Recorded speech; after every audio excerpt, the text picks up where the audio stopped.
ঢাকা ও আশপাশের এলাকায় দিনের তাপমাত্রা অপরিবর্তিত থাকতে পারে বলে আভাস দিয়েছে আবহাওয়া অধিদপ্তর। রোববার সকাল 7টা থেকে পরবর্তী 6 ঘন্টার জন্য দেওয়া পূর্বাভাসে এই তথ্য জানানো হয়েছে। বিজ্ঞপ্তিতে আরও বলা হয়েছে, আকাশ আংশিক মেঘলা থাকতে পারে। এছাড়া বৃষ্টি বা বজ্রসহ বৃষ্টি হতে পারে। পাশাপাশি দক্ষিণ বা দক্ষিণ পূর্ব দিক থেকে ঘন্টায় 10 থেকে 15 কিলোমিটার বেগে বাতাস বয়ে যেতে পারে। এ সময় দিনের তাপমাত্রা অপরিবর্তিত থাকতে পারে।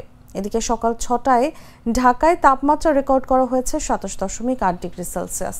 এই সময় বাতাসে আর্দ্রতার পরিমাণ ছিল 92%।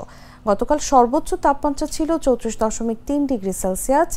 আজকের সর্বনিম্ন তাপমাত্রা 27.5 ডিগ্রি সেলসিয়াস।